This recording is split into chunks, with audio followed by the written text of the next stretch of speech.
Energy power का ये चौथा लेक्चर है और आपको हमने पिछली क्लास में ये बताया था कि हम एनर्जी में पोटेंशियल एनर्जी पर चर्चा करने जा रहे थे, ठीक है। और पोटेंशियल एनर्जी पर चर्चा इसलिए हम लोगों ने पिछली क्लास में रोक दी थी क्योंकि उस पर चर्चा 5-10 मिनट की नहीं होती है, कम से कम 2-3 लेक्चर की होती है, ठीक है। तो वो लेक्चर ज़्यादा बड़ा ना बने इसलिए हम लोगों ने उसको वहीं पर स्टॉप करके अगले लेक्चर में बात करने के लिए डिसाइड किया था, है ना।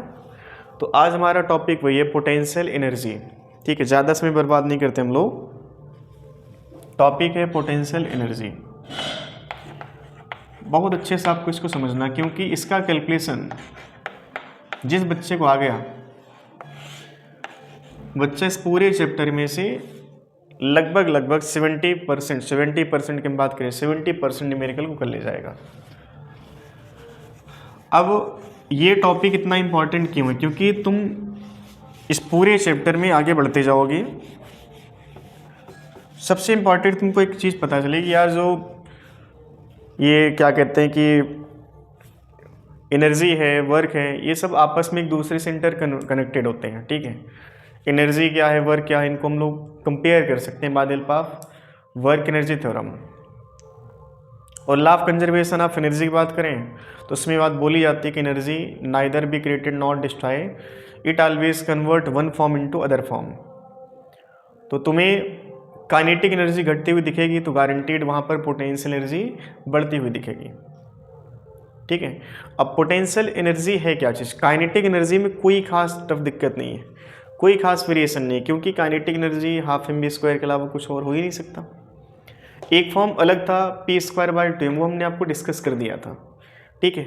काइनेटिक पोटेंशियल एनर्जी का फार्मूला फिक्स है, लेकिन इस फार्मूले का जो कैलकुलेशन है वो कैलकुलेशन अलग अलग होता है, ठीक है। पहली बात हम इसकी डेफिनेशन लिख लेते हैं। पोटेंशियल एनर्जी का मतलब होता है energy of a body by virtue of its position, by virtue of its position, ठीक है। Energy of body by virtue of its position. अब पोजीशन क्या मतलब, बॉडी में पोजीशन चेंज होगा तो उस बॉडी की जो एनर्जी एसोसिएट होगी that will be potential energy. But position of energy, position of body कैसा होना चाहिए? ऐसा हो सकता है क्या कि बॉडी हॉरिजॉन्टल सरफेस पे रखी थी, ये इसका इनिशियल पोजीशन था, ये बॉडी का फाइनल पोजीशन है, ठीक है। मास एम, ठीक है। पोजीशन में जो चेंज है वो मान लेते हैं x, ठीक है। पोजीशन में जो चेंज हुआ वो x का। यहां पर पोटेंशियल एनर्जी u इनिशियल, यहां पर u फाइनल। तो क्या पोटेंशियल एनर्जी यहां पर बॉडी चेंज होगा? क्योंकि डिफिनीशन यही कहता है potential energy of body is the energy of body by virtue of its position. अगर बॉडी पोजीशन में चेंज होगा मतलब बॉडी की पोटेंशियल एनर्जी में चेंज होगा। समझ ले चीज़ को, बॉडी पोटेंशियल एनर्जी का मतलब हुआ चेंज होने का कि बॉडी की पोजीशन यहाँ पे चेंज हो रहा। अब चेंज तो है, बट इस चीज़ को तुम देखोगे तो u इनिशियल u फाइनल के बराबर होगा। मतलब कि इस केस में जब बॉडी हॉरिजॉन्टल सरफेस पर अपनी पोजीशन चेंज की तो एनर्जी में कोई चेंज नहीं आया, पोटेंशियल एनर्जी में कोई चेंज नहीं आया। तो इसी हम कह सकते हैं कि शायद potential energy does not depends on change in position on horizontal surface. Body horizontal surface पर कहीं पर भी आगे निकल जाए उसी लेवल पर बॉडी पोटेंशियल एनर्जी में कोई चेंज नहीं होना है, ठीक है। चलिए ये बात यहाँ पर क्लियर हुई। ऐसा क्यों हुआ इस पर भी हम लोग चर्चा करेंगे अभी। अब हमारे पास एक दूसरा तरीके की बॉडी की इनिशियल जो पोजीशन थी हॉरिजॉन्टल में और फाइनल भी हॉरिजॉन्टल में थी, और इसमें जो था वो initial potential energy final potential energy के बराबर थी। अब अगर हम बॉडी को वर्टिकल में डिस्प्लेस करें, ये मान लो बॉडी का इनिशियल पॉइंट है, ये बॉडी का फाइनल पॉइंट, ठीक है। मास m है, ये मास m है। जो पोजीशन में चेंज है हमने इसको मान लिया h, ठीक है। बॉडी को इनिशियल पॉइंट से फाइनल पॉइंट ले जाते इसमें कितना ऊपर उठाया h। उठाना है इसको, दौड़ाना नहीं। यहाँ पे भी क्या करना है, इसको उठा करके यहाँ से यहाँ ले जाना है। काइनेटिक एनर्जी में कोई चेंज नहीं, ठीक है। चलो अब ये बताओ पोटेंशियल एनर्जी का चेंज कितना आएगा यहाँ पर, तो यहाँ से बात पता चलती है कि जो पोटेंशियल एनर्जी में चेंज होगा that is U final minus U initial, this will be equal to mass of body into gravity into height, mgh। Change in potential energy is equal to mgh, ये दिखा हमको। But यहाँ पर you initial बराबर क्या था, यहाँ पर यू इनिशियल यू फाइनल बराबर नहीं है। तो चीज़ यहाँ पर पता चली कि बॉडी की पोटेंशियल एनर्जी चेंज होने का मतलब कि बॉडी का वर्टिकल पोजीशन चेंज होना चाहिए, हॉरिजॉन्टल पोजीशन चेंज होने से पोटेंशियल एनर्जी में कोई चेंज नहीं आता। समझ में आ रही बात? अच्छा, you final minus U initial बराबर mgh, ठीक है। ये वाला पॉइंट है, इसको मान लेते हैं रेफरेंस लेवल। ये क्या है? Reference level. ये एक मिनट के लिए भी आप इसको यहाँ पे ना लिखो।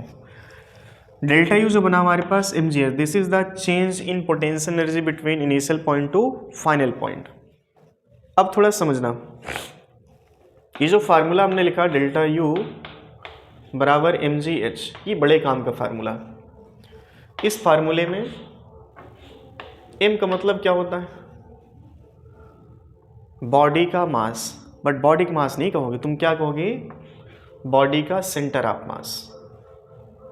इसको हम कहेंगे, m का मतलब लिखेंगे यहाँ पे हम बॉडी का सेंटर ऑफ मास, ठीक है। और ये जो h है, इस h को हम कहेंगे यहाँ पे वर्टिकल हाइट। इस लाइन पर फोकस करना, vertical height of centre of mass of body, vertical height of centre of mass of body from reference level, from reference level, ठीक है। ये लाइन आप अच्छे समझना। इसका मतलब vertical height of centre of mass of body from reference level. अब एक बला और आ गई, एक तो दिक्कत इसमें वैसे भी ज़्यादा थी क्योंकि चेंज इन पोजीशन मतलब body should be change in vertical position. Horizontal में चेंज होने पर पोटेंशियल एनर्जी में कोई चेंज नहीं आता है। समझ में आ रही बात? चलिए इस चर्चा को हम थोड़ा सा और एक्सप्लेन करेंगे। फार्मूला क्या निकल के आया हमारे पास? डेल्टा यू बराबर है mgh। अब इसमें दो चीज़ें हमें अच्छे समझना है कि m का मतलब मास नहीं होता, पॉइंट मास, g का मतलब ग्रेविटी हमको पता है, h का मतलब क्या है? Vertical height of centre of mass of body from the reference level. ये साला रेफरेंस लेवल क्या आ गया? नहीं बला, ठीक है। ये मान लो बॉडी है, इसका ये पॉइंट है इनिशियल, ठीक है, ये पॉइंट है इनिशियल, मास m, और इस बॉडी को हम ऊपर उठा करके ले गए, ठीक है। इस बॉडी का मास m ही रहा, ये फाइनल पॉइंट है, ये इनिशियल पॉइंट, ठीक है। अब रेफरेंस लेवल जो होता है ना, ये कहीं पर भी माना जा सकता। टॉपिक बहुत अच्छे समझिएगा, रेफरेंस लेवल कहीं पर भी माना जा सकता है। अगर रेफरेंस लेवल हमने यहाँ पर मान लिया, इस रेफरेंस लेवल के ऊपर h पॉजिटिव होगा, इससे नीचे h नेगेटिव होगा, और ठीक रेफरेंस लेवल पर जो h होगा उसका वैल्यू बन जाएगा 0, ठीक है। रेफरेंस लेवल पर हाइट हमेशा कितना मानी जाएगी? 0। इससे नीचे हाइट नेगेटिव, इससे हाइट ऊपर पॉजिटिव। तो डेल्टा यू को हम इस पर्टिकुलर केस के लिए लिख सकते हैं कि जो यू इनिशियल है इस टाइम पर रेफरेंस लेवल पे, यू इनिशियल कितना बन जाएगा? mg इंटू h है कितना इस केस में? 0। मतलब यू इनिशियल कितना बन गया? 0। हाइट हमने इसको h दी रेफरेंस लेवल से, तो यू फाइनल क्या लिखोगे तुम? mgh लिखोगे। कितना लिखा जाएगा? mgh। तो डेल्टा यू की जगह पर अब सिंपल इसको तुम u लिख सकते हो, u बराबर क्या बन जाएगा? mgh, ठीक है। डेल्टा यू बराबर mgh लिखो, और चाहे सिंपल U बराबर mgh। U बराबर mgh लिखने का मतलब कि जहाँ से तुम बॉडी को ले गए उस पॉइंट पर इनिशियल पोटेंशियल एनर्जी कितनी मानी गई, 0 मानी गई होगी, तभी जितना तुम ऊपर जाओगे उतनी पोटेंशियल एनर्जी बढ़ती चली गई होगी। चलिए बात क्लियर हुई कि U जो होता है वो mgh के बराबर होता है। इसमें थोड़ा सा और चर्चा हम लोग करेंगे। क्या H का वैल्यू 1 हो सकता है? डेल्टा U हमेशा mgh, जितना तुम ऊपर जाओगे डेल्टा U का वैल्यू mgh बनेगा, ठीक है। अच्छा, रेफरेंस लेवल क्या एक ही जगह पे ली जा सकती है? रेफरेंस लेवल क्या एक ही पॉइंट पर हम लोग मान सकते हैं? चलो ऐसे मान लो बॉडी को हम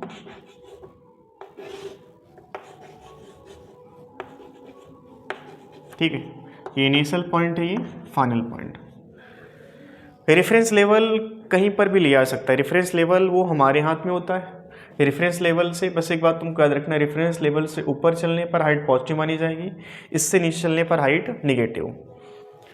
तो ये बात तुम लिख सकते हो कि जो U होगा हमारा, डेल्टा U नहीं, U की हम बात करें, U या डेल्टा U दोनों की हम बात कर सकते हैं, U या डेल्टा U दोनों, ये पॉजिटिव भी हो सकता है, निगेटिव भी हो सकता है और साथ में 0 भी हो सकता है। Potential energy of body can be positive, can be negative, can be 0, but kinetic energy can never be negative. Kinetic energy क्या होगी? Always positive. ये चीज़ याद कर लेना आप अच्छे से। अब अगर मान लो रेफरेंस लेवल हमने यहाँ पे सोचा होता, रेफरेंस लेवल पहली बात हम कहीं पर भी मान सकते हैं, ये हमारे हाथ में होता है। अगर रेफरेंस लेवल यहाँ पर है और बॉडी को आप यहाँ से ले गए, कितना ले गए ऊपर बोलो? h, और हमने रेफरेंस लेवल यहाँ पर माना, मतलब हाइट यहाँ पर क्या मानी जाएगी? 0। ये जो इनिशियल पॉइंट है रेफरेंस लेवल से h1 हाइट पर है, ठीक है। हाइट हमेशा कहाँ से हो जाएगी? Vertical height from the reference level, vertical height from the reference level. तो बॉडी यहाँ पर थी, U इनिशियल क्या लिखा जाएगा? U इनिशियल लिखा जाएगा, बोलो U इनिशियल लिखा जाएगा mgh1, U फाइनल लिखा जाएगा mgh2 प्लस h1। अच्छा, अगर हम रेफरेंस लेवल समझना, रेफरेंस लेवल यहाँ पर मान लें,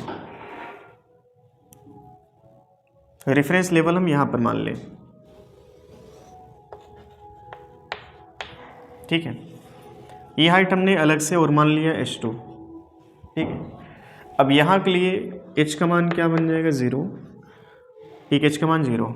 अब इस पॉइंट के लिए U इनिशियल क्या लिखा जाएगा?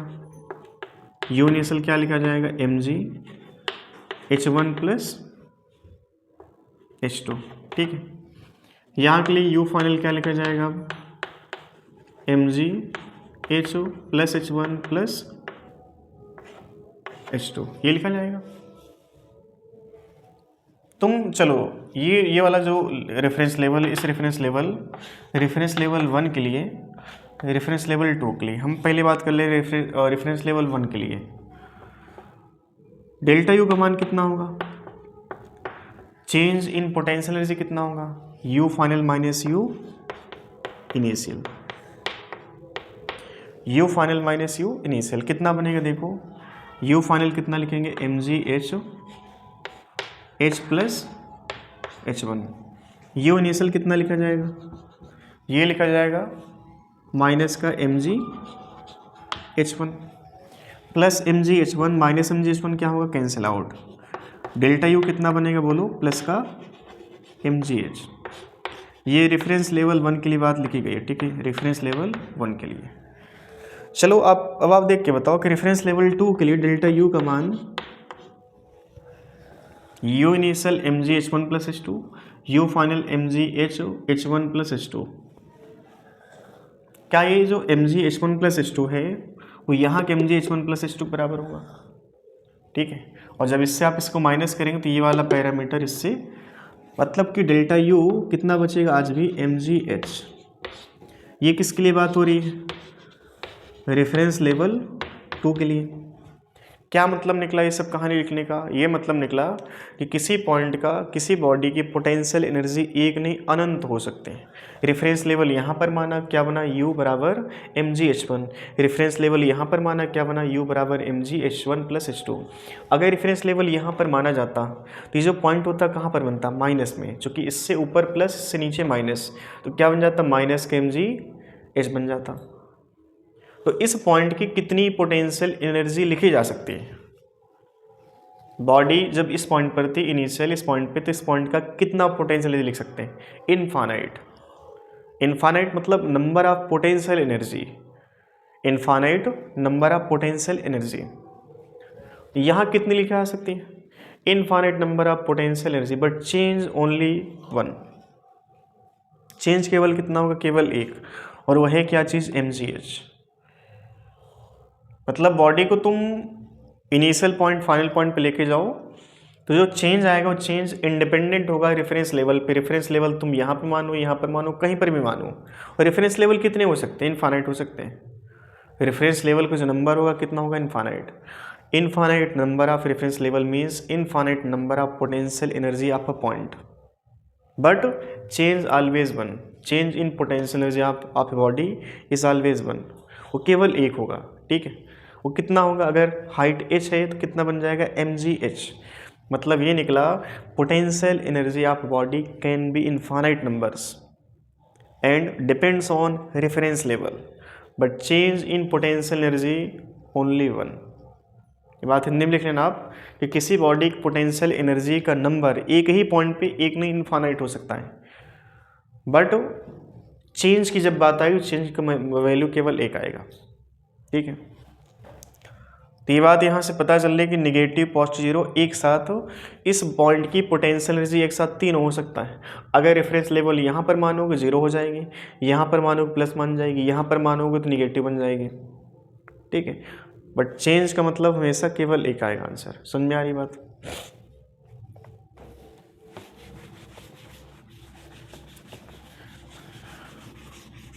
पोटेंशियल एनर्जी पर चर्चा हम लोग अभी और कंटिन्यू करते हैं। जैसे मान लो चुटकुला टाइप नीट में ऐसे क्वेश्चन पूछेंगे, मान लो ये पॉइंट ए है, ये पॉइंट बी है, ए से बी जाने के हमारे पास कितने रास्ते हैं? तुम कहेंगे इनफाइनाइट। चलो ठीक है, ये एक पाथ है हमारे पास, एक पाथ ये है, ठीक है, ठीक है। पाथ वन से हम चले तो पाथ वन का चेंज इन पोटेंशियल एनर्जी ए और बी के बीच का डेल्टा U1, और इस पाथ का पोटेंशियल एनर्जी चेंज क्या बना? Delta U2। ये सेकेंड पाथ है, और ये थर्ड पाथ, इस पाथ का डेल्टा U3। क्वेश्चन नीट में ये पूछा गया कि बताओ कि डेल्टा U1, डेल्टा U2 और डेल्टा U3 इनमें सबसे ज़्यादा कहाँ पे है? ये क्वेश्चन था। अब जिस बच्चे को पता है कि जो चेंज इन पोटेंशियल एनर्जी वो केवल एक होता है, ठीक है। अब तुम इस बॉडी को ही देखो, इस वाले केस को ही देखो। इस वाले केस में तुम बॉडी को चाहे यहाँ से यहाँ वर्टिकल लेके जाते, चाहे ऐसे लेके जाते, चाहे ऐसे लेके जाते, इन सभी केस का वर्टिकल हाइट क्या बनता? एच ही तो बनता, क्योंकि एच जो होता है डेल्टा U बराबर mgh में, एच जो होता है it will be vertical height from the reference level, ठीक है। तो रेफरेंस लेवल अगर हम ये वाले जो लाइन है यहाँ पर मान लेते हैं रेफरेंस लेवल, तो इस रेफरेंस लेवल के तीनों का वर्टिकल हाइट क्या हो गया? सेम। और पहली बात, रेफरेंस लेवल कहीं पर भी तुम चूज करो, डेल्टा U रेफरेंस लेवल पर डिपेंड नहीं करता है। समझ में आ रही बात? चलो बताओ डेल्टा U, अच्छा वर्टिकल हाइट ए और बी के बीच का हमने मान लिया h। डेल्टा U1 क्या लिखते हैं? मास वही बॉडी का, तो वर्टिकल कितना बना? mgh। डेल्टा U2 बोलो कितना बनेगा? mgh।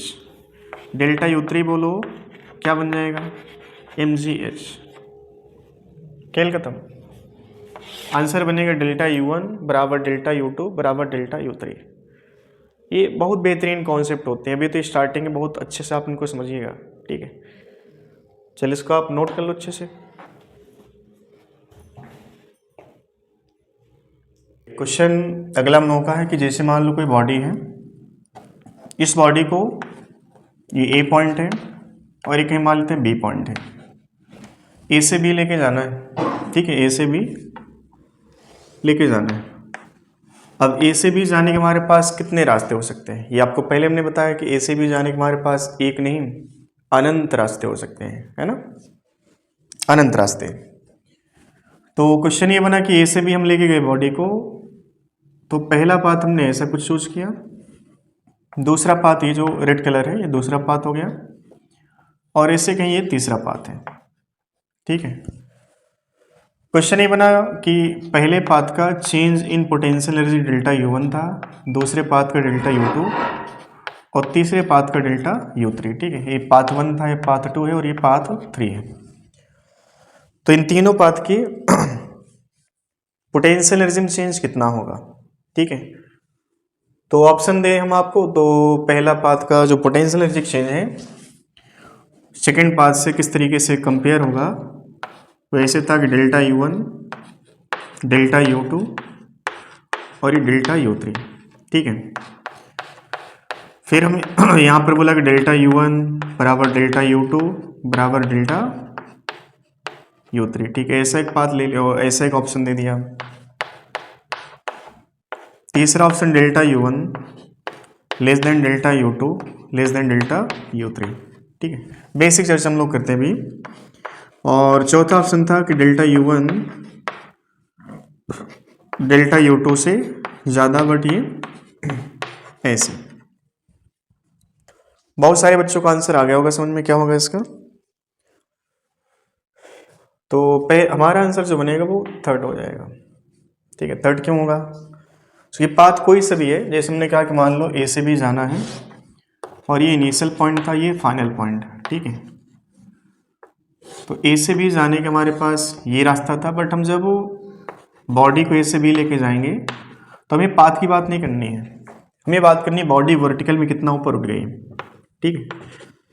ये यू इनिशियल मान लेते हैं, यहाँ पे यू फाइनल है, ये वर्टिकल हाइट है, मास ऑफ बॉडी एम है, तो you final minus U initial, ये सेकेंड पाथ की बात करें हम लोग, ठीक है। डेल्टा U2 जो बनेगा वो mass gravity into vertical height from the reference level, ठीक है। तो पहली बात तो डेल्टा U जो होता है वो रेफरेंस लेवल पर डिपेंड नहीं करता है, ठीक है। Potential energy depends on reference level, ठीक है। तो चेंज इन पोटेंशियल एनर्जी वो इंडिपेंडेंट होता है रेफरेंस लेवल से। तो डेल्टा U2 mgh आएगा। अब आप इस पाथ से गए तो वर्टिकल में कितना जाओगे, h, डेल्टा U1 कितना बन जाएगा, mgh। आप इस पाथ से जाओगे, डेल्टा U3 कितना बन जाएगा बोलो, ये बन जाएगा mgh। तो ओवरऑल ये बात कही जा सकती है कि इन तीनों की पोटेंशियल एनर्जी में कोई चेंज नहीं है, मतलब तीनों बराबर है। यहां से आप ये समझ सकते हैं कि पोटेंशियल एनर्जी एक तरीके से पाथ इंडिपेंडेंट होता है। पोटेंशियल एनर्जी क्या है, पाथ इंडिपेंडेंट, है ना। ये पाथ पे नहीं डिपेंड करेगा, ए से भी तुम अनंत रास्तों से जाओ और उन सभी अनंत रास्तों का जो चेंज इन पोटेंशियल एनर्जी होगा बिटवीन ए एंड बी वो सबके लिए सेम होगा। वो इस बात पे डिपेंड नहीं करने वाला कि आपने किस पाथ से बॉडी को ए से बी ले गए। समझ में आ रही बात। तो ए से बी हम कितने भी रास्ते चूज कर लें, बट जो चेंज इन पोटेंशियल एनर्जी आएगा सभी पाथ को इक्वल आएगा, ठीक है। ये बेसिक सा चुटकुला नीट पे पूछा जाता है। तो ये बात हो गई। अब इसी में हम चर्चा को थोड़ा सा और आगे बढ़ाते हैं।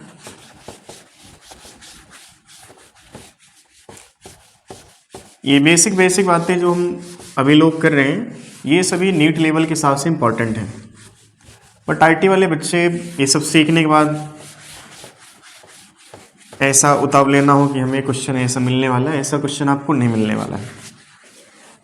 तो आपको हम हिंट करते जा रहे हैं यहाँ पे, ये आपका लेवल आईटी है, ये लेवल आपका नीट, वो आपको हिंट पहले से करते जा रहे हैं।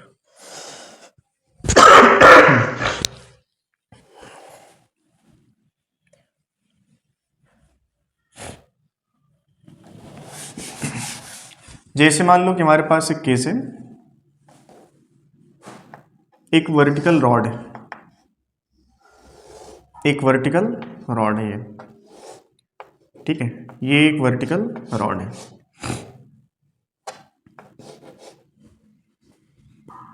ठीक है, रॉड है, यूनिफॉर्म रॉड इसको भी मान लेते हैं, यूनिफॉर्म रॉड।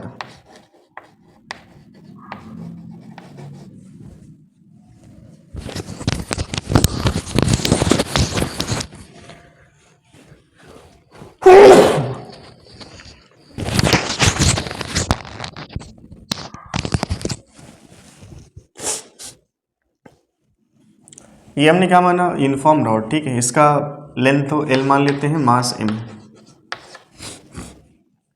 क्वेश्चन है कि इसकी जो पोटेंशियल एनर्जी है फ्रॉम ग्राउंड, या इसको हम रेफरेंस लेवल कह लेते हैं,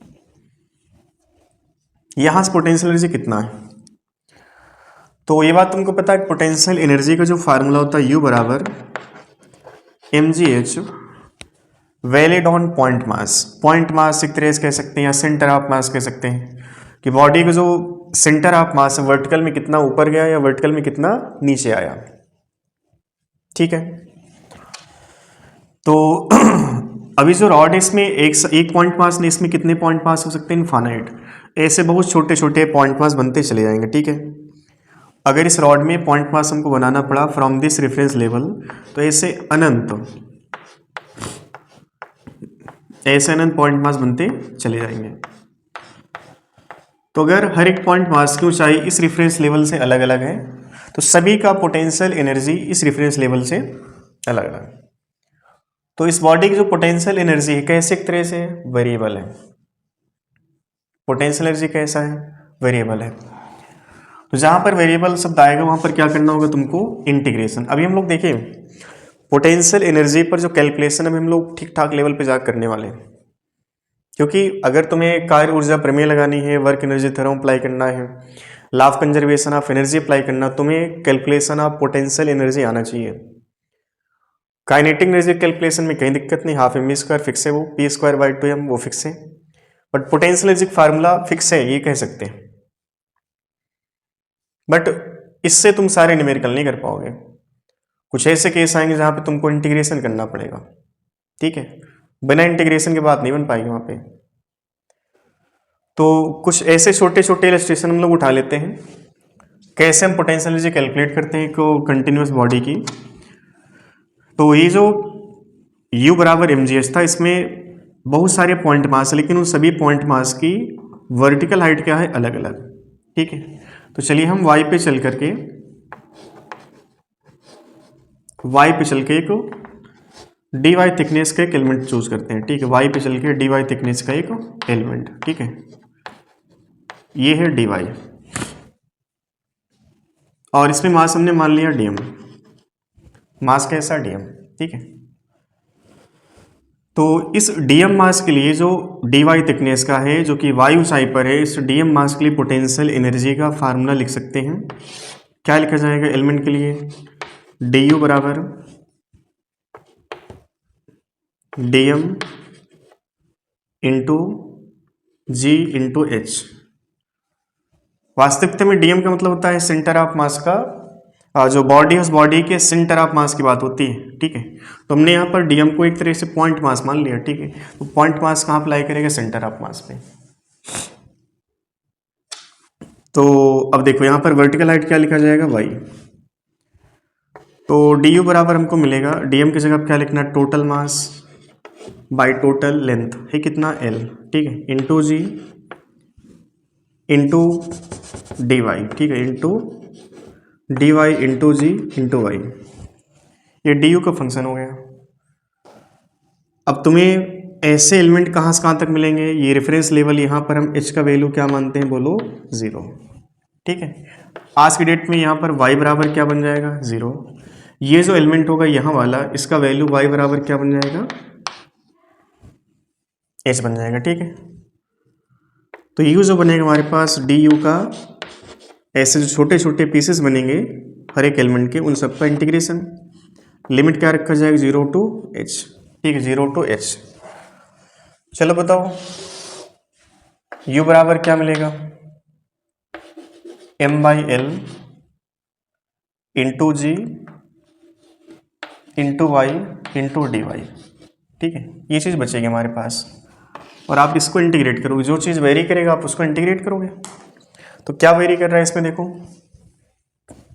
इसमें वेरी कर रहा वाई, कहाँ से कहाँ तक, 0 से 0 to h, ठीक है। ये बनेगा u, m/l ऐसे ही लिखा जाएगा, इंटू जी।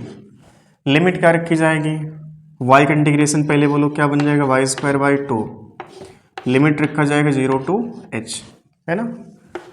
u बराबर बन जाएगा mg h², h की जगह पे यहाँ पे हम l मानेंगे चूंकि लेंथ जो है यहाँ पे l है ना, वर्टिकल में, तो लिमिट यहाँ पर हम l लेके चलेंगे 0 to l, तो ये बन जाएगा mg/2 इंटू l, एक के ऊपर नीचे कैंसिल आउट, u बराबर क्या बन गया बोलो, mg/2। ये पोटेंशियल एनर्जी बनेगी फ्रॉम दिस रेफरेंस लेवल, ठीक है। चलिए अब जैसे मान लो कि ये तुम्हारे पास क्वेश्चन आया, इसको तुम कर लेगे, ठीक है, बट सभी हर जगह पर मतलब ये चीज़ कैलकुलेट करने के लिए इंटीग्रेशन ही करना पड़ेगा, तो ऐसे इसमें हम 50 केस बना सकते हैं। अब सभी के लिए तुम इंटीग्रेशन नहीं करोगे, तुम्हें क्या करना है देखना, तुम्हें ये करना कि मान लो ये जो बॉडी है यूनिफॉर्म का मतलब कि हर एक इक्वल पार्ट में जो मास बनेगा वो इक्वल होगा, जितना भी डीएम होगा dy थिकनेस का, उन सभी का मास इक्वल होगा। तो जब ऐसी कहानी हो जहाँ पर यूनिफॉर्म बॉडी है, तो यूनिफॉर्म बॉडी का मतलब बॉडी का सेंटर ऑफ मास, बॉडी का सेंटर क्या बन जाएगा, सेंटर ऑफ मास। तो इस कंप्लीट बॉडी का जो मास है वो सारा मास कहाँ पर रखते हैं, ठीक इसके सेंटर पे, ठीक है। अगर यूनिफॉर्म शब्द है तो बॉडी का सेंटर ऑफ मास कहाँ पर बनेगा, ठीक बॉडी के सेंटर पे, ठीक है। तो तुम बॉडी से ना पूछ करके इस बॉडी के सेंटर ऑफ मास से पूछो कि centre of mass reference level जहाँ पर हमने सोचा इससे कितना ऊपर या कितना नीचे। अब देखो सेंटर ऑफ मास इस बॉडी का ये कह सकते हैं मास कितना ऊपर है, L/2, तो इस लेवल से इस पॉइंट का पोटेंशियल एनर्जी कितना बन जाएगा, U बराबर mg L/2, यही तो बनेगा। समझ में आ रही बात, U बराबर क्या बन जाएगा, mg L/2। अब ये हमेशा प्लस में रहेगा, इसकी गारंटी नहीं हमारी, ये जीरो भी हो सकता है। अगर रेफरेंस लेवल ठीक सेंटर पे मान लिया तो mgh में h का मान कितना हो जाएगा, 0। रेफरेंस लेवल यहाँ पर मान लिया जाए तो बन जाएगा -mg L/2, ठीक है। अगर हम बॉटम से रॉड के सेंटर ऑफ मास को देखेंगे तो L/2 ऊपर होगा, और टॉप से देखने पर कहाँ पर होगा, -L/2 नीचे, क्योंकि potential energy positive negative zero तीनों हो सकती है। समझ में आ रही बात। तो इसको करने का एक तरीका तुम्हारे पास इंटीग्रेशन था, ये दूसरा मेथड जहां पर तुमने क्या किया, बॉडी के सेंटर ऑफ मास से मिले और सेंटर ऑफ मास से मिलकर के बोला, पूछा गया कि centre of mass reference level से कितना ऊपर है। समझ में आ रही बात। चलिए ये रॉड तो वर्टिकल खड़ी थी ऐसे, अगर इसी रॉड को हम थोड़ा सा इंक्लाइन कर दें, रॉड थोड़ा सा इंक्लाइन हो गई, उस केस में पोटेंशियल एनर्जी का फार्मूला क्या बनेगा। जैसे मान लो रॉड है, ये रेफरेंस लेवल से कुछ एंगल पे हो गई ऐसे, ठीक है, ये एंगल हमने मान लिया थीटा। आज भी रॉड का जो मास है m है, लेंथ l है, तुम्हें इस रेफरेंस लेवल से इस रॉड की पोटेंशियल एनर्जी डिफाइन करनी है। तो तुम्हारे पास एक तरीका का इंटीग्रेशन करो, और इंटीग्रेशन नहीं करना, तुमको ये पता है कि इस रॉड का सेंटर ऑफ मास कहाँ पे होगा, ठीक सेंटर पे। जब तक सेंटर ऑफ मास वाली बात लग सकती है तब तक तुम लगाओगे। कुछ ऐसे इलस्ट्रेशन हम उठाएंगे जहाँ पे सेंटर ऑफ मास वाली बात नहीं लग पाएगी। ये सारी बातें NEET level plus JEE Mains level पर हो रही, ठीक है। तो सेंटर ऑफ मास कहाँ पे होगा, ठीक सेंटर पे, मतलब कि सारा मास हम इस बॉडी का कहाँ पे रख सकते हैं, ठीक सेंटर पे, ठीक है। यहाँ पर हम सारा मास मान लेते हैं। ये मास देखो L/2 ऐसे होगा, और हमें mgh लिखते समय h हमेशा क्या लिखना होता है, vertical height from the reference level. तो जो ये वाला पॉइंट होगा, ये जो पॉइंट सेंटर ऑफ मास है, ये इतनी हाइट पर होगा, ठीक है। h हमेशा क्या लेते हैं हम लोग, वर्टिकल। h हमेशा कौन से लेते हैं, वर्टिकल। तो आप देखो कि आपके पास ये फिगर है,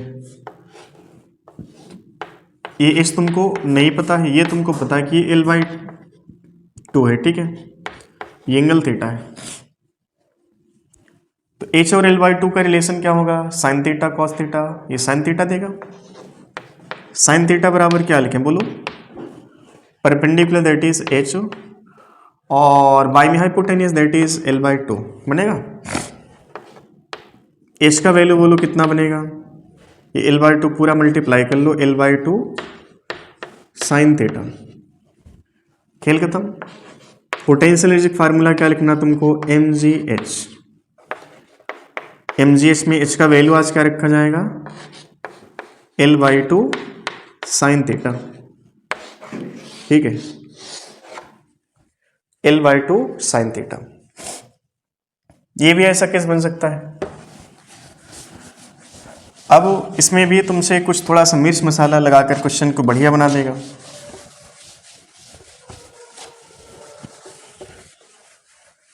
क्वेश्चन ऐसे बनाए कि मान लो एक रॉड है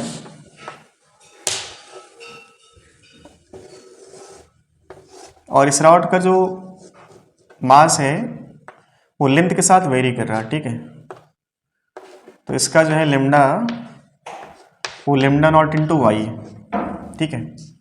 वाई हमने कहा सोचा है बेस से, ठीक है। यहाँ से जो है ना इसका मास ऐसे, लेमडा जो होता है ना, इस लेमडा को हम लोग क्या कहते हैं बोलो, इसको हम कहते हैं लीनियर मास डेंसिटी, मतलब मास बाई लेंथ कहा जाता है, ठीक है, मास बाई लेंथ। तो मतलब जो इक्वल पार्ट होंगे, ये जो रॉड है, इस रॉड के इक्वल पार्ट का मास आज के टाइम में इक्वल नहीं होगा। यूनिफॉर्म मतलब होता है कि हर एक इक्वल पार्ट का जो मास होगा वो आपस में इक्वल होगा। और जब ये कहा जाए कि यहाँ पे इस बॉडी का लीनियर मास डेंसिटी वेरिएबल है, तो उस केस में हम ये मानेंगे कि हर एक भाग का जो मास निकल के आएगा वो इक्वल नहीं आएगा, ठीक है।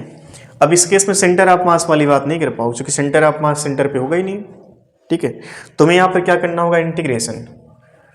फिर से वही कहानी कि हम y पे चल के एक dy थिकनेस के एलिमेंट लेते हैं, y पे चल के dy थिकनेस का एलिमेंट, ये रेफरेंस लेवल हमने मान लिया, ठीक है। ये dy थिकनेस, इसमें जो मास निकल के आएगा dm, वो dm कितना आएगा, लेमडा इंटू dy। अब इस वाले एलिमेंट का पोटेंशियल एनर्जी हम लिख सकते हैं, क्या लिखेंगे बोलो, डायरेक्ट हम लिख रहे हैं इस बार, u बराबर लिखोगे आप dm into ji into vertical height that is y, और इसका इंटीग्रेशन कहाँ से कहाँ तक, रेफरेंस लेवल पर h का है, h का वैल्यू कितना बनेगा 0, और यहाँ पर जो h का वैल्यू आएगा जिसको हम लोग यहाँ पर y कह रहे हैं, ठीक है, इसको चलो y लिख लो अभी। y बराबर क्या लिखें 0, और यहाँ पर y बराबर क्या लिखेंगे l लिखेंगे, ठीक है। लिमिट क्या रखें 0 टू l लिखेंगे। dm का इंटीग्रेट और dm का वैल्यू क्या रखेंगे बोलो, लेमडा इंटू dy इंटू जी इंटू वाई। अब इसमें देखो लेमडा कांस्टेंट नहीं है, लेमडा कैसा है, वेरिएबल है। लेमडा वेरिएबल है तो आप इसको थोड़ा और आगे बढ़ाओ, lambda naught into Y into D Y into जी इंटू वाई। चलो यू बराबर क्या मिलेगा, लेमडा नॉट जी बाहर ले लो, चूंकि वो कांस्टेंट है, लेमडा नॉट जी हमने बाहर ले लिया। अंदर क्या बचा बोलो, वाई और वाई, वाई का स्क्वायर मतलब कि वाई स्क्वायर और डी वाई, और इसका इंटीग्रेशन बोलो 0 टू h 0 टू l, बोलो क्या बनेगा 0 टू l, लेमडा नॉट जी, और ये बन जाएगा L3/3। तो डायरेक्ट हम इसको लिख लेंगे L3/3। अब इसमें कोई भी कहानी तुमको रटना नहीं है, समझना है इसमें। इससे पहले हमने इंटीग्रेशन किया, फिर हमने बोला कि इसको सेंटर ऑफ मास के थ्रू समझ करके रट लो, ठीक है।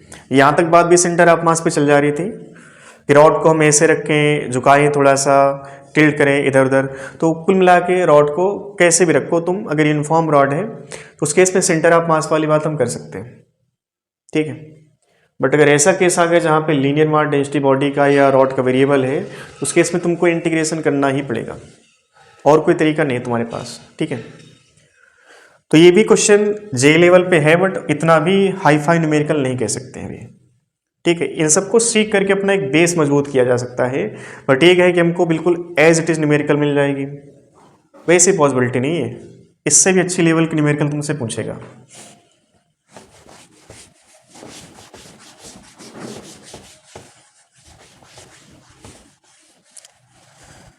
तुमसे रॉड वाली बात कर ली गई, अब हम थोड़ा सा कुछ अच्छी बातें करना चाहते हैं। जैसे मान लो हमारे पास एक सेमी सर्कुलर एक सरफेस था, और इस सेमी सर्कुलर सरफेस के ऊपर एक हम मान लेते हैं कि एक रिंग है, ठीक है। चलो एक हम मान लेते हैं कि एक चेन है, इस चेन को इस सेमी सर्कुलर रिंग के ऊपर ऐसे लिटा दिया गया, ठीक है, ऐसे। ये एक्सिस हम मान लेते हैं, ये मान लो वाई एक्स एक्सिस है, एक बढ़िया इलस्ट्रेशन हम लोग उठा रहे हैं, ये एक्स एक्सिस है और ये वाले हमने मान लिया वाई एक्सिस। रेडियस हमने मान लिया रिंग का कैपिटल आर है, ठीक है, रेडियस कैपिटल आर। और ये जो हमने ऊपर इसके लिटा दिया है ना, इसको हम लोग कहेंगे यूनिफॉर्म चेन, यूनिफॉर्म चेन, और इसका मास हम m मान लेते हैं, uniform chain of mass m, ठीक है। तुम्हें यहां पर ये बताना है कि जो चेन है, इस चेन का ये जो रिंग का ये जो सेमी सर्कुलर रिंग बन रही है ना, इस रिंग के ऊपर हमने एक चेन ऐसे फील कर पा रही, इस चीज को सेमी सर्कुलर रिंग के ऊपर हमने एक चेन ऐसे कवर कर दिया, ठीक है। तो हमारे क्वेश्चन है कि जो सेमी सर्कुलर रिंग है, इसके बेस से इस चेन की पोटेंशियल एनर्जी कितना होगी, ठीक है। चूंकि रेफरेंस लेवल तो बताना पड़ेगा, बॉडी की पोटेंशियल एनर्जी बताने के लिए हमको एक रेफरेंस लेवल देना पड़ेगा। क्वेश्चन है चेन का पोटेंशियल एनर्जी, चेन का पोटेंशियल एनर्जी, ठीक है, कहां से, फ्रॉम लाइन ए बी, इसको मानते हैं ऐसे, from reference level A B. समय तुम्हारे पास है पर्याप्त, तुम चाहो तो घंटे भर इसको सॉल्व करो और चाहे इसको मिनटों में सॉल्व करके बताओ, जी वाले बच्चों के लिए कह रहे हैं। चलिए समय तुम्हारे पास है 2 मिनट का, फिलहाल आप लेके चलो, बहुत ज़्यादा से ज़्यादा। स्क्रीन पॉज करो, 2 मिनट का स्टॉप पॉज जो भी तुम्हारे पास, इसमें टाइम देख लो कि तुम्हें 2 मिनट ज़्यादा इसको टाइम नहीं देना है। 2 मिनट में कर लिए तो अच्छी बात, नहीं कर पाए तो तुम सोचो कि तुम्हारी तैयारी भी थोड़ा सा कमज़ोर है, ठीक है। चलो इसको सॉल्व करके बताओ।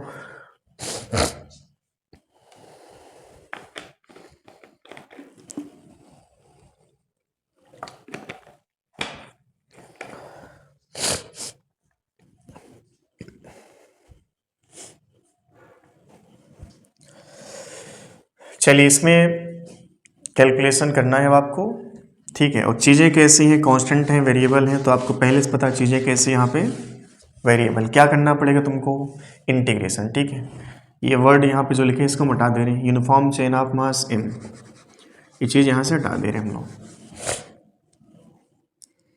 अब रेफरेंस लेवल से देखो, ये जो एलिमेंट होगा ये वाला, इस एलिमेंट की पोटेंशियल एनर्जी अलग, ऊपर बढ़ते चले जाओ, पोटेंशियल एनर्जी में जो हर एक एलिमेंट की हाइट होगी वो हाइट सबके लिए अलग अलग है, तो क्या करना पड़ेगा तुमको, इंटीग्रेशन, ठीक है। चलिए एक बढ़िया क्वेश्चन है ये, थीटा पे चल के डी थीटा थिकनेस का एक एलिमेंट हमने मान लिया, ठीक है।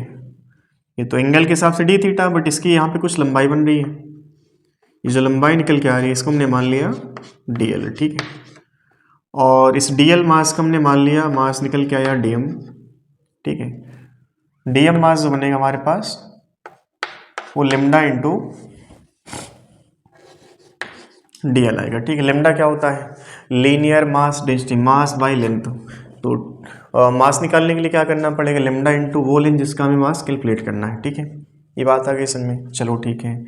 अच्छा क्या रेडियस होगी, क्या होगी ये रेडियस, जिस एलिमेंट की पोटेंशियल एनर्जी कैलकुलेट करना है, वो एलिमेंट रेफरेंस लेवल से कितना वर्टिकल ऊंचाई पर है। जिस एलिमेंट का पोटेंशियल एनर्जी कैलकुलेट करना है वो एलिमेंट रेफरेंस लेवल से कितना वर्टिकल ऊंचाई पर है, वो वर्टिकल ऊंचाई तुम्हें खोजना है। ठीक है, चलो आर और एच का रिलेशन तुम जानते हो, परपेंडिकुलर हाइपोटेनियस, कौन देता है, साइन थीटा। ठीक है, तो साइन थीटा बराबर क्या लिखेंगे, एच बाई, तो एच बराबर क्या बना बोलो, आर साइन थीटा। ठीक है, एच बराबर आर साइन थीटा। अब तुम ये बताओ कि अगर हम थीटा को वेरिएबल मान के पढ़ें तो थीटा इस वाले पॉइंट से स्टार्ट होगा और यहाँ तक चलता चला जाएगा, क्योंकि जब आप आगे बढ़ोगे तो एलिमेंट की ऊंचाई बढ़ती चली गई, फिर जैसे आप आगे बढ़ोगे तो एलिमेंट की ऊंचाई कम होती चली जाएगी। ठीक है, बट थीटा आप देखोगे, थीटा इसी लाइन से तुमको ऐसे चल रहे हो। ठीक है, तो थीटा बढ़ता चला गया, मतलब कि ये वाला जो पॉइंट है थीटा 0 डिग्री पर होगा और ये वाला पॉइंट थीटा 180 डिग्री पे। अगर थीटा वेरिएबल मान के चला जाएगा तो थीटा कहाँ से कहाँ वेरी करेगा, फ्रॉम 0 डिग्री टू 180 डिग्री। अब तुम्हें लिखना है डी यू बराबर बनेगा DM mass into gravity into vertical height. ठीक है, तो डी यू बराबर क्या बना, डीएम बोलो कितना है, लेमडा इंटू डीएल। अगर लेमडा तुमको तकलीफ दे रहा है तो लेमडा की जगह पर देखो, लेमडा बराबर क्या लिखोगे, total mass by total length. Total mass कितना है यहाँ पे m, और बाई में total length.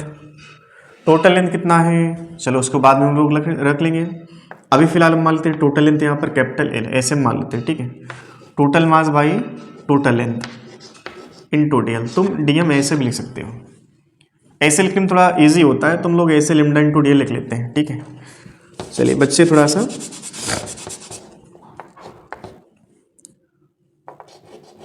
M by L into D L into ji into H, H का वैल्यू बोलो आर साइन थीटा बनेगा। चलो आगे बढ़ते हम लोग। चलिए बताओ कि u का जो फंक्शन आया du का फंक्शन क्या बना finally, m by L into ji into R. अच्छा dl बराबर देखो क्या मिलेगा, dl बराबर तुमको मिलेगा r इंटू डी थीटा। ठीक है, angle equal to arc by radius, मतलब कि dl बराबर बन गया r इंटू डी थीटा। ठीक है, तो dl भी रिप्लेस कर लो, इस dl की जगह पर क्या लिखना है तुमको, r इंटू डी थीटा, और इंटू क्या लिखना है, साइन थीटा। तो डी यू फाइनली हमको मिलेगा m ji are square by में l into sine theta into D theta.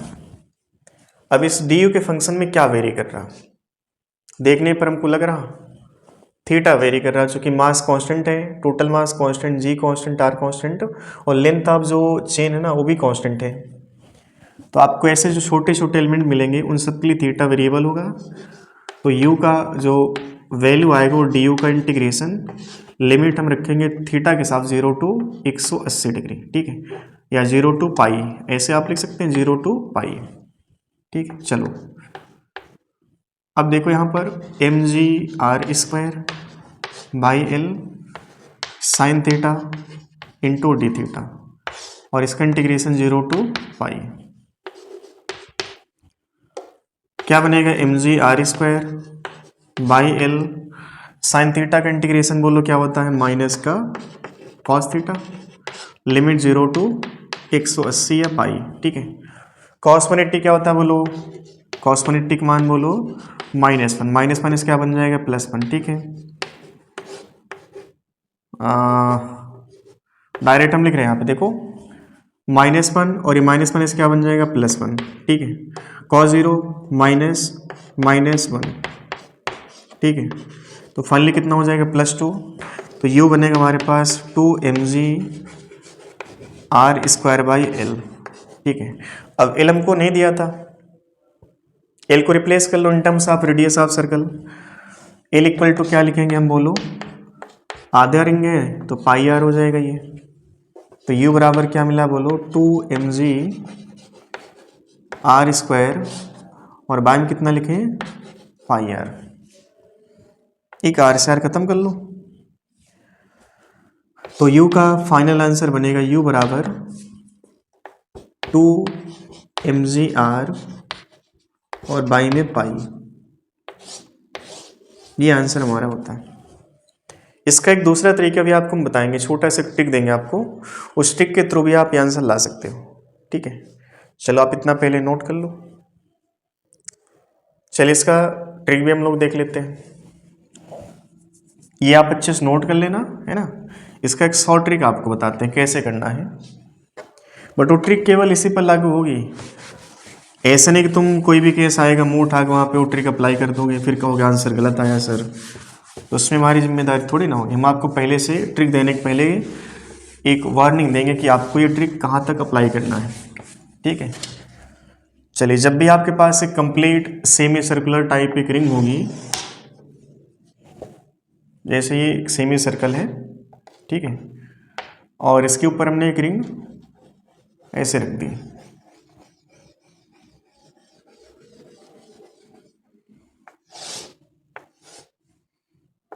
ये एक्स एक्सिस हमने मान लिया, ये वाई एक्सिस, रेडियस हमने कैपिटल आर मानी थी ना, चलिए कैपिटल आर मान लेते हैं। तो सेमी सर्कुलर जो रिंग होती है इसका सेंटर ऑफ मास कहाँ पे होता है, सबको पता होगा।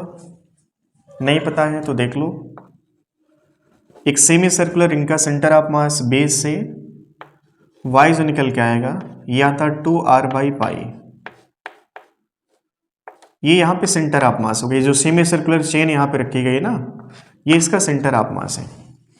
और सेंटर ऑफ मास वो पॉइंट होता है जहाँ पर हम बॉडी का सारा मास कंसंट्रेट कर सकते हैं। ठीक है, मतलब कि जो चेन है, इस चेन को हम सेंटर ऑफ मास को ढूंढ करके, चेन के सेंटर ऑफ मास को ढूंढ करके चेन से छुटकारा पा सकते हैं। तो आप इस चेन का सारा मास कहाँ पर रखोगे, सेंटर ऑफ मास पे। जैसे सेंटर ऑफ मास हमको मिला, ये है कहाँ पर, वर्टिकल हाइट पे, है ना, ये पहले से वर्टिकल हाइट हमको दिख रही है। तो इस पॉइंट मास का, जो कि किसका पॉइंट मास बना है, एक सेमी सर्कुलर रिंग का, ठीक है, क्या बनेगा, mg into vertical height. Vertical height किसके बराबर है, y के, और y बराबर क्या बोलो, 2r/पाई, मतलब कि mg इंटू 2r/पाई। शायद आंसर बिल्कुल एग्जैक्ट वही आ रहा हमारा, 2mgr बाई में क्या बनना, पाई बनना। बट तुमसे ये नहीं कहेंगे इसको तुम्हें सभी केस में अप्लाई करना, केवल ये तब की बात है जब ये जो चेन है ना, कि कैसे शेप में है, एक सेमी सर्कुलर फॉर्म में। अभी IIT में क्वेश्चन पूछेगा कि यहाँ से आधी चेन हमने काट के निकाल दी है, तो नीट वाला बच्चा क्या करेगा, दिमाग लगाएगा, अबे आधी चेन थी और ये वाली चेन थी, तो यहाँ पर ये 2mgr/पाई है। अगर यहाँ से आधी चेन काट के निकाल दिया तो यहाँ पर जो है इसका आधा बचेगा, मतलब कि mgr/पाई बचेगा, तो गड़बड़ कर जाओगे। ये जो ट्रिक है केवल किसके लिए है, जब चेन का शेप कैसा होगा, एक कंप्लीट सेमी सर्कल। ठीक है, अब हमें उन सभी चीज़ों पर बात करनी जिन पर न्यूमेरिकल बन सकते हैं। केवल इतनी बात नहीं करनी कि ये केस हमने उठा के आपको करवा दिया, कहीं से रट के पता चला कि आप भी मतलब कुछ हम भी कुछ, बट क्वेश्चन तुमसे लिमिट के बियॉन्ड जाकर पूछ सकता है। अब इस पर हम लोग 2-3 इलस्ट्रेशन और उठाएंगे, और एक बढ़िया लेवल के। ठीक है, इतना आप पहले इसको नोट कर लो।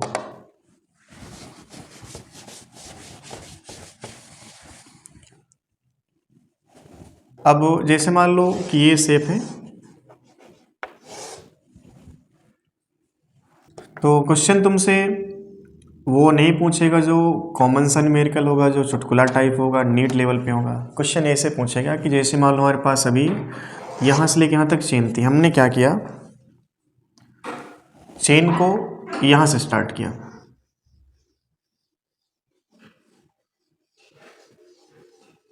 ठीक है, चेन केवल इतने पार्ट में। रेडियस हमने आज भी मान लिया कैपिटल आर है। तुम्हें यहाँ पर फिर से बताना है कि इस चेन का इस एक्स एक्सिस के अबाउट पोटेंशियल एनर्जी कितना होगा। ठीक है, ये रेफरेंस लेवल हमने माना है एक्स एक्सिस पे। ठीक है, तो स्क्रीन पॉज करके आप इसका आंसर बता सकते हैं। चलिए, अब आपको समय हम दे चुके हैं काफ़ी ज़्यादा, वापस हमें रेफरेंस लेवल से हर एक पॉइंट मास का जो ऊंचाई है वर्टिकल में क्या होगा, अलग अलग, ठीक है। तो हम पहले मान लेते हैं कि जो रिंग है ना, ये जो चेन है, इस चेन का मास m है, ठीक है। चेन का मास कितना है, m। तो हम क्या करेंगे, थीटा पे चल के डी थीटा वाली बात फिर से करेंगे। तो ये थीटा है और ये कितना हो गया, डी थीटा, ठीक है। अब लिमिट देखो, ये 0 होगा थीटा, और ये एंगल कितना होगा, थीटा 90 डिग्री है, ठीक है। बाकी सारी बातें एज इट इज़। ये जो एलिमेंट होगा इसका थिकनेस हमने मान लिया dl है, इसमें मास कितना होगा, dm कितना होगा, टोटल मास m है बाई टोटल लेंथ मान लेते हैं l है इंटू dl, ठीक है। और dl बराबर क्या होगा, r into D theta. dm को और अच्छे से लिखना चाहें तो dm बराबर बनेगा m by L r d theta, ये बन जाएगा। चलो, इस एलिमेंट के लिए वर्टिकल की जो हाइट है वो हम पहले जानते कितना होगी, ये इसको h हम लिख लेते हैं, बट हमको h पता है इस बार पहले से। ये कितना होगा, r साइन थीटा। अभी जस्ट हमने इसको कैलकुलेट किया था, बस लिमिट यहाँ पे चेंज होगी, बाकी सारी बातें रिपीट हो रही हैं, ठीक है। तो अब डायरेक्ट हम लिख रहे हैं u बराबर हम लिखेंगे du का इंटीग्रेशन 0 to 90 डिग्री, ठीक है। चलो बताओ du कितना है, du कितना होगा, dm इंटू जी इंटू एच, ठीक है। dm कितना लिखोगे, m by l R D theta, ठीक है। dm हो गया इंटू जी, और h की जगह क्या रखना तुमको, r साइन थीटा, और इसका इंटीग्रेशन 0 to π/2 या 90 डिग्री, ठीक है। अब इसमें जो चीज़ कॉमन है, कांस्टेंट है, कूड़ा है, उसको बाहर ले लो। तो जो चीज़ कांस्टेंट है वो है कौन सा, m by l r square g, m by l r square into g, ये बनेगा। और क्या बचेगा, साइन थीटा, और यहाँ पे डी थीटा, और इसका समाकलन, ठीक है। चलो बताओ, u बराबर क्या मिलेगा, m by l r square into g, और साइन थीटा का इंटीग्रेशन फिर से क्या बन जाएगा, माइनस का कॉस थीटा। लिमिट हम रखेंगे यहाँ पे 0 to 90 या π/2, बन जाएगा minus cos theta, limit 0 to 90, ठीक है। क्या बना बोलो, M R square G by L, cos 90 कितना होता है बोलो, कॉस 90 0 हो जाएगा, और कॉस 0 1 हो जाएगा, बट ये माइनस माइनस क्या हो जाएगा, प्लस, तो फाइनली +1 हो जाएगा, ठीक है। तो u बराबर बन जाएगा M R square G by L.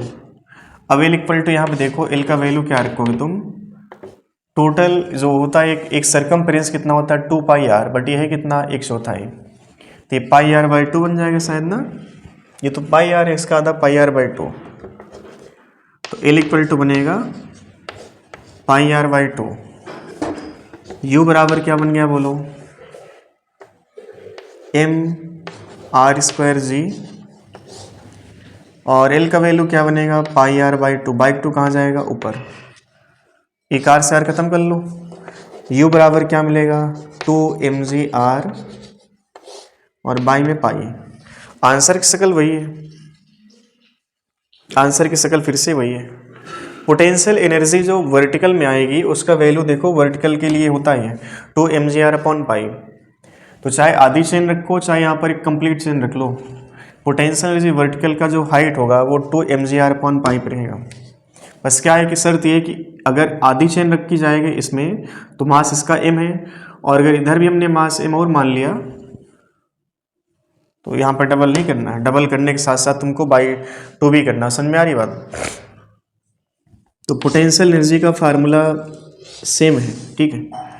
ये फार्मूला जो आंसर निकल के आया है, अगर हम एक कंप्लीट यहाँ पे सेमी सर्कुलर चेन रखते तब भी हमारे पास सेम आंसर था, और यहाँ पर आधे रखने पर या 1/4 कह सकते हैं टोटल सर्कल का 1/4 पे रखने पर भी आंसर सेम है।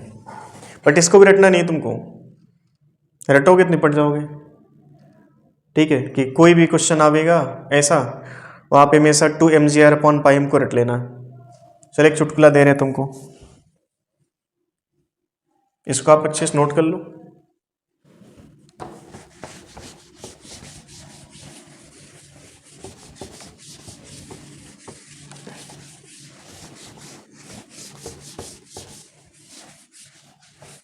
क्वेश्चन जो पूछा जाएगा आईटी लेवल पे, एक बढ़िया लेवल पूछा जाएगा। और अभी तुम लोग फिलहाल जितना भी क्वेश्चन किए उन सभी का लेवल वैसे ठीक था, बट क्वेश्चन आज की डेट में जो पूछा गया, ये पूछा गया कि मान लो हमारे पास एक सेमी सर्कल ये प्लेटफॉर्म था, इस सरफेस पर हमने चेन केवल इतने पार्ट में रखा है। ठीक है, चेन केवल इतने पार्ट में, यूनिफॉर्म चेन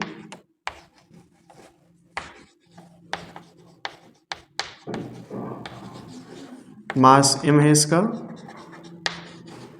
और लेंथ है इसकी l, एंड लेंथ l है। ठीक है, क्वेश्चन फिर से वही आया कि रेफरेंस लेवल हमने इस लाइन को मान लिया रेफरेंस लेवल x। इस रेफरेंस लेवल के हिसाब से जो चेन है ना ये वाली, इस चेन का पोटेंशियल एनर्जी कितना होगा। ठीक है, रेडियस हम मान लेते हैं कैपिटल R। ये क्वेश्चन था हमारा। अभी ना तो एक तरह से थोड़ा सा इसको हम और बढ़ाते हैं। ठीक है, यहां तक लाते हैं। अब इस क्वेश्चन में इंटीग्रेशन के अलावा कोई ट्रिक नहीं तुम्हारे पास। अगर दो पहले इलस्ट्रेशन को तुम ट्रिक मान के चलो कि उन दोनों केस में मास अगर सेम है, एक चौथाई रिंग और आधी रिंग पर मास रखने पे, एक्सचेंज रखने पर, तो 2mgr/π उसको तुम रट सकते हो, ट्रिक मान के उसको रट सकते हो। ठीक है, बट इसके लिए तुम्हारे पास कोई ट्रिक नहीं है। चलिए इसको हमें फिर से इंटीग्रेट करना है।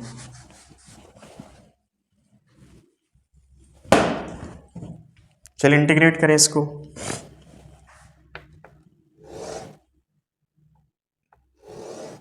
ठीक है, इंटीग्रेट करना हमको। और हमें ये बात पता है कि इस बार चेन यहाँ तो है नहीं, तो हम लिमिट आज ऊपर से चलेंगे। ठीक है, ये वाला पॉइंट हमारा इनिशियल है और ये वाला पॉइंट फाइनल है। ठीक है, ये एंगल थीटा, ये डी थीटा है। ठीक है, ये जो एलिमेंट हमने सोचा है इसकी थिकनेस dl है। और फिर से कहानी रिपीट हो रही, रिपीट और टेलीकास्ट चल रहा। ये जो dl होगा वो r इंटू डी थीटा के बराबर होगा। इसमें जो मास आएगा dm, वो dm कितना होगा, total mass by total length into dl। ठीक है, dl को रिप्लेस कर लो, तो dm बराबर क्या मिला, m/l। dl की जगह आप क्या लिखना तुमको, r इंटू डी थीटा, ये बन जाएगा। अब आज आपको ऊपर चलना है। ठीक है, ऊपर से नीचे आना है। ठीक है,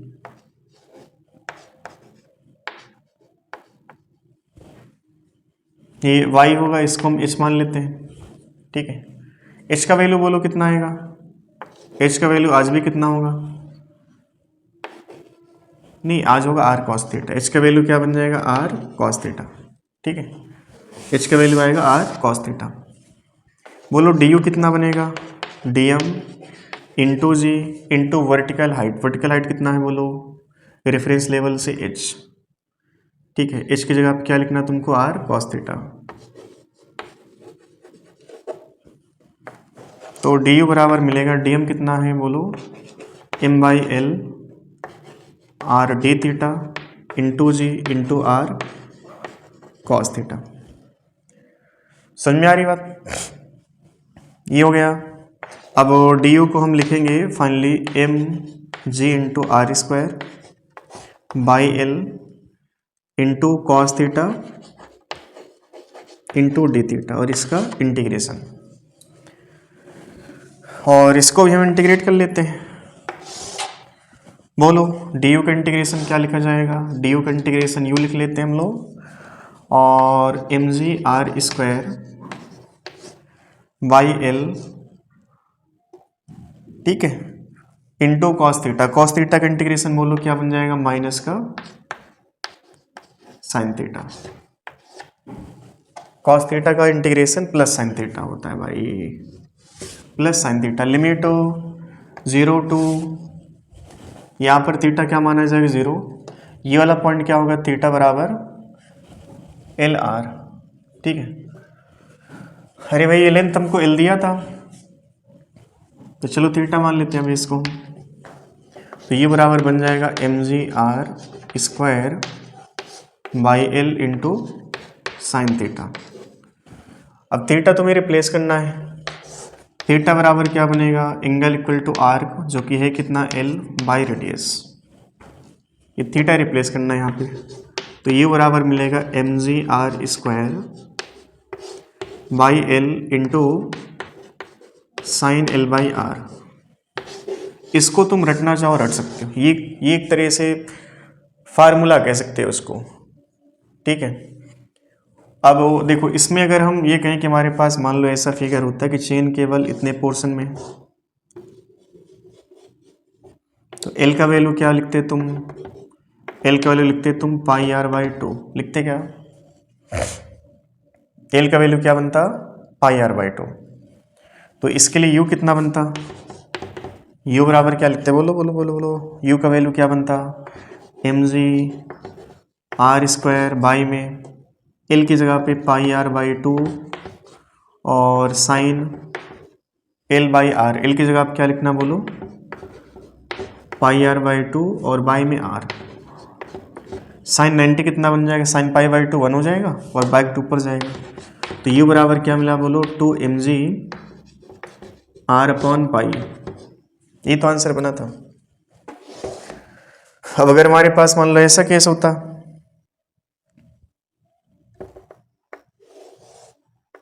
एक कंप्लीट सेमी सर्कुलर पार्ट होता है ये चेन का, तो एल का वैल्यू क्या रखते बोलो, एल का वैल्यू रखते हम लोग πr, ठीक है।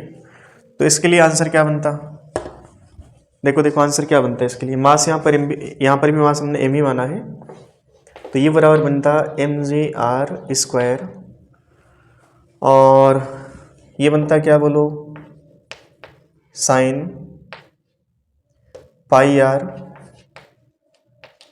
बाई में क्या बनता r, ठीक है।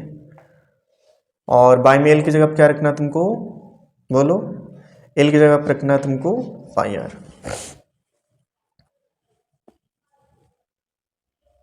अब समझो ये जो चीज़ है ना, इसको तुम याद करना चाहो याद करो, लेकिन हम कहेंगे बिल्कुल भी याद नहीं करना तुमको, रटना बिल्कुल नहीं है, तरीका सीखो।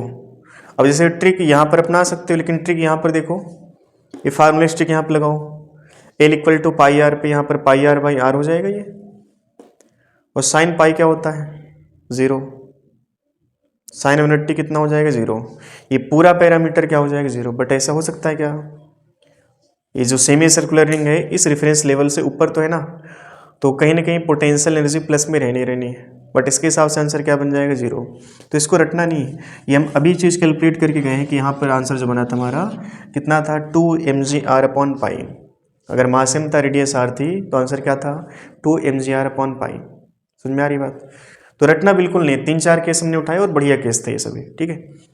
तो अभी पोटेंशियल एनर्जी पर चर्चा हम लोग और करेंगे, इसको आप अच्छे सीखो। पोटेंशियल एनर्जी कैलकुलेशन अगर तुमने सीख लिया तो मान के चलो कि सारा कष्ट तुम्हारा खत्म हो गया। इस पूरे चैप्टर में calculation of potential energy is very tough, बहुत टफ होता है। इसका कैलकुलेशन तुम्हें 100% सीखना है। अगर तुम्हें law of conservation of energy या वर्क एनर्जी थ्योरम अप्लाई करना है तो उसके लिए पोटेंशियल एनर्जी कैलकुलेशन सीखना ही पड़ेगा, ठीक है। तो चलिए आज के हम लोग इतने रखते हैं, अगले लेक्चर में इस पर चर्चा हम लोग और करेंगे, ठीक है। चलिए आज के धन्यवाद।